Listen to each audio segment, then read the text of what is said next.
বিখ্যাত দৌল উৎসৱ বৰপেটা সত্ৰৰ এই সত্ৰত আৰম্ভ হৈছে ইতিমধ্যে যি যোৱাকালিৰ পৰাই ৰেলী আৰম্ভ হৈছে আজিও ঠিক তেনেধৰণে শোভাযাত্ৰা আছে ৰাইজিং ক্লাবৰ পৰা আৰু এই মুহূৰ্তত মোৰ লগত বুঢ়া সত্ৰীয়া বাপ আছে তেখেতৰ পৰা জানিম বৰপেটা সত্ৰত আজিৰ পৰা দৌল মহোৎসৱ। নমস্কাৰ কোন চেনেল আছিলে নিউজ 18 মই ধন্যবাদ জ্ঞাপন কৰিছো যে বৰপেটা সত্ৰ দৌল উৎসৱ সম্পৰ্কে সম্প্ৰচাৰ কাৰণে ইয়াতে আহিছে বহু কষ্ট কৰি পুনৰবাৰ ধন্যবাদ জনাই। আজি যিটো উৎসৱ আজি শুভাৰম্ভ আজি আৰম্ভণি এমাহ আগৰ পৰা উজুলি মুদিৰ বৰপেটা যোৱাকালি বৰ্ণিল বসন্ত হৈ গৈছে কিন্তু সত্ৰীয়া ৰীতিৰে আজিৰে পৰা দৌল উৎসৱ আৰম্ভ হ'ব আৰু দৌল উৎসৱৰ লগত প্ৰথম দিনাখন হৈছে গন্ধ বা গণ মহোৎসৱ বা বন উৎসৱ আৰু এই গণ বুলি কোৱাতে গন্ধ শব্দৰ অৰ্থটোৱেই হৈছে অধিবাস আচলতে মানে কোনো এটা অনুষ্ঠানৰ মাংগল্যজনক অনুষ্ঠানৰ এটা শুভাৰম্ভ এটা। গতিকে এই গণৰ লগত দৌলৰ বিশেষভাৱে ৰাতিপুৱাৰ ভাগত বিশেষ একো নাথাকে যদিও কিছু কাম থাকে যেনে আমাৰ নিত্য পূজাৰী হিচাপে 2জন পূজাৰী থাকে কিন্তু গন্ধ দিনাখন আমি বেলেগ বেলেগ ঠাইৰ পৰাও 3জন পূজাৰী মহাপুৰুষীয়া ধৰ্মৰ 3জন পূজাৰী আনিব লগা হয়।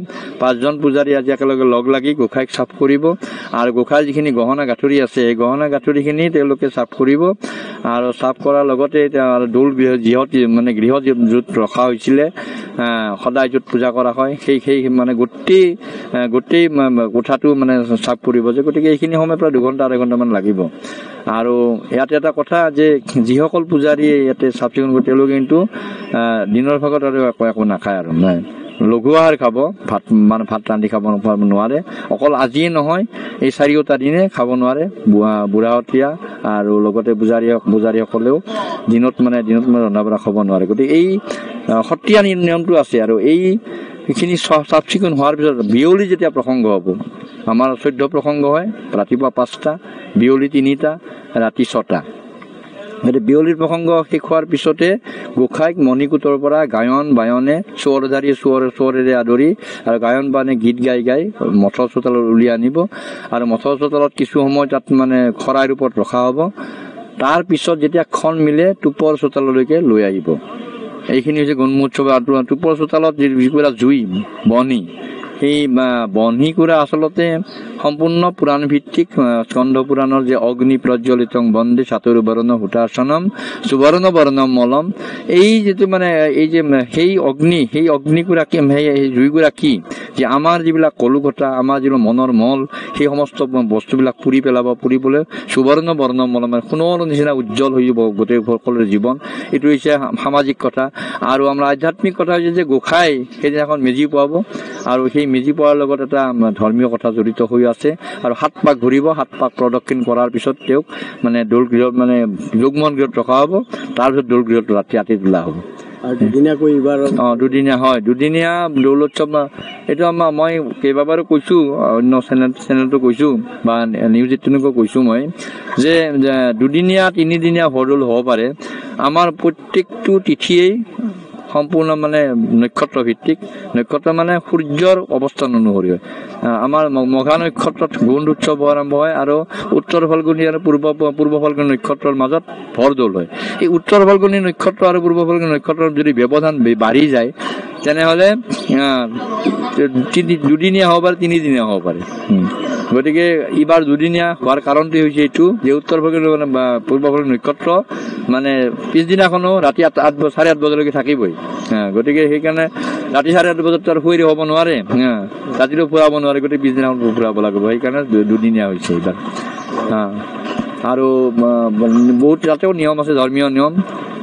যেতিয়া পূজাৰী তাতে মানে দৌলত ৰাতিয়ে স্থাপন কৰা হ'ব আৰু তাত ফাকু দিব লাগিব। ফাকু প্ৰথম বুঢ়া সত্ৰীয়াই দিলেহে বাকীসকলে ফাকু দিব পাৰিব। গতিকে প্ৰথম বুঢ়া সত্ৰীয়াই ফাকু দিব লাগিব। ফাকু দিয়াৰ পিছত তেওঁ সেৱা ল'ব, তেওঁ দক্ষিণা দিব, পূজাৰীক দক্ষিণা দিব লাগিব। তাৰ পাছত মানে সকলোৰে কাৰণে মুকলি হ'ব। এইকেইদিন প্ৰসংগৰ লগতে দৌলৰ গীত গোৱা হয়। এইটো নৈমিত্তিক প্ৰসংগ। দৌল আচলতে যেতিয়া বৰপেটা সত্ৰত যেতিয়া মাধৱদেৱে দৌল উৎসৱ পাতিছিল আজিৰ পৰা প্ৰায় 140 বছৰ আগতে 540 বছৰ 440 বছৰ আগতে তাতে তেওঁ লিখিলে মানে গুৰুজনাই যেতিয়া বৰজত পাতিছিল ৰংগে ফাকু খেলে চৈতন্য বনমাৰে এনেকুৱা দুটা এটা গীতহে আছিল, কিন্তু আমাৰ মাধৱ পুৰুষে 9টা গীত লিখিলে দৌল উৎসৱৰ কাৰণে। আৰু সেই 9টা গীত বিভিন্ন প্ৰসংগত গায়ন বানে গোৱা হয়, যেনে গোসাঁই উলিয়াই আনে বেলেগ গীত, মঠচলত বেলেগ গীত গাব। আৰু যোগমোহন গৃহত যেতিয়া মাৰিহঁতে যে দৌলত থাকিব তেতিয়া ভাই দেখো কমলাপতি দৌলৰ ওপৰে এনেধৰণৰ গীতবিলাক গোৱা হ'ব।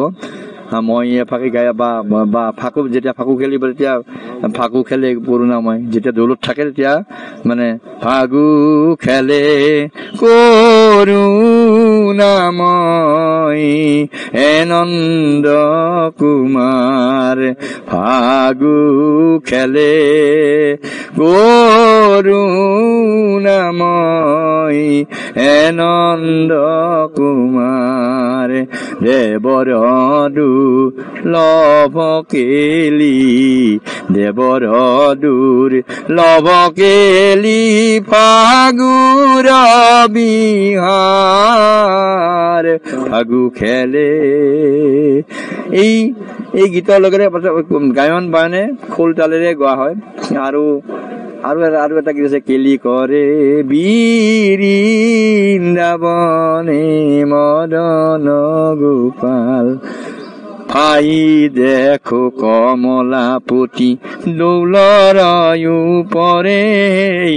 এই ভাই দেখো বা লোক সমাজত যিটো চলে মহাপুৰুষ মাধৱদেৱৰ নামঘোষাৰ পৰা যিটো আটাইতকৈ জনপ্ৰিয় হোলী গীত বুলি ক'ব পাৰি, এইটো ধৰ্মীয় যদিও মানে বৰগীতত নপৰে, তথাপি সেই গীত মানে এই গীতটো বেছি জনপ্ৰিয়। প্ৰকৃতি পুৰুষ দুইৰ নিয়ন্তা মাধৱ হে, প্ৰকৃতি পুৰুষ। এই সময়ত দৌল মানে হোলী গীত হিচাপে এতিয়া প্ৰচলিত হৈ গৈছে।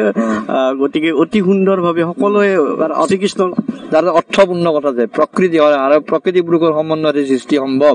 গতিকে এইটো প্ৰজনন মানে এতিয়া বসন্ত কাল প্ৰজননৰ কথা আছে, লোক সমাজত প্ৰজননৰ কথা আছে। গতিকে দৌল উৎসৱটো আচলতে তেনেকুৱা যৌৱনৰ উৎসৱ বুলি, এফালৰ পৰা যৌৱন কিন্তু এফালে সম্পূৰ্ণ আধ্যাত্মিক। কিন্তু এই যে প্ৰকৃতি পুৰুষৰ সমন্বয়তে যে সৃষ্টি সম্ভৱ হয়, সেই অৰ্থতে দুইৰূপ নিয়ন্তা মাধৱ। আৰু সেই সমস্ত প্ৰকৃতি পুৰুষৰ সৃষ্টিৰ ক্ষেত্ৰত যে একমাত্ৰ কৃষ্ণই শ্ৰেষ্ঠ, মাধৱ শ্ৰেষ্ঠ, সেই কথাখিনি কোৱা হৈছে। সমস্তৰে আত্মা হৰি পৰম, গতিকে পৰম মানৱ যে সকলো আত্মাস্বৰূপে, সেই ভগৱন্তই আত্মাস্বৰূপে সকলোতে আছে। এয়া হৈছে কৃষ্ণ প্ৰেম। কৃষ্ণ প্ৰেমত সকলো মতলীয়া হৈ পৰিব। এই মুহূৰ্তত মই দেখিবলৈ পাইছো কিছু সংখ্যক ইয়াতে যি হোলী গীত গাব তেওঁলোক আহিছে। মই বৰপেটা সত্ৰৰ পৰিৱেশ দেখুৱাইছো। এয়া হৈছে বৰপেটা সত্ৰৰ পৰিৱেশ। আৰু যিহেতুকে আজিৰে পৰা দৌল উৎসৱ আৰম্ভ হৈছে, ইতিমধ্যে দলসমূহ আহি আছে। আৰু আমি কিছু সৰু কণ ছোৱালী দেখিবলৈ পাইছো। তোমালোকে অলপ কথা পাতিম। তোমালোকে হোলী গাবা? কোনে এনে লগাই দিয়ে তোমালোকৰ? কোনে লগাই দিয়ে? তোমাৰ পৰা এফাকি শুনিব বিচাৰো আমি হোলী। আহিলো হে কানায়া আহিলো হে, খুনু সাক সারি কৃষ্ণ আহিলো হে, কানায়া আহিলো হে, কানায়া আহিলো হে, কানায়া আহিলো হে, খুনু সাক সারি কৃষ্ণ আহিলো হে, কানায়া আহিলো হে, কানায়া আহিলো হে, কানায়া আহিলো হে, খুনু সাক সারি কৃষ্ণ আহিলো হে, কানায়া আহিলো হে, কানায়া আহিলো হে, কানায়া আহিলো হে, খুনু সাক সারি কৃষ্ণ আহিলো হে, কানায়া আহিলো হে। সংগে আহি নৰ নাৰী হতে হাজাৰ হে,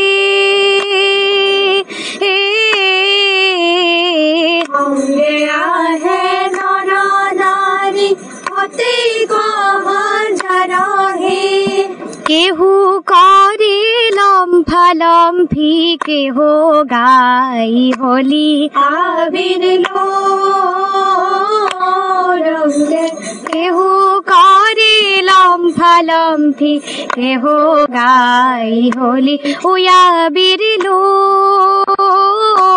রঙে কেহু করে লম্ফি কেহু গাই হোলি এনেধৰণে আজিৰ পৰাই হোলী আৰম্ভ হৈ গ'ল আৰু তেওঁলোকে প্ৰতিজন লোকে বৰপেটা সত্ৰলৈ আহিব আৰু এই দৌলৰ উৎসৱৰ দৌলৰ আনন্দ উপভোগ কৰিব। আপুনি বিচৰা বাতৰি পাব কেৱল নিউজ 18 এপত। নিউজ 18 এপ ডাউনলোড কৰিবলৈ স্কেন কৰক এই QR কোড। গুগল প্লে ষ্টৰতো পাব এই নিউজ 18 এপ।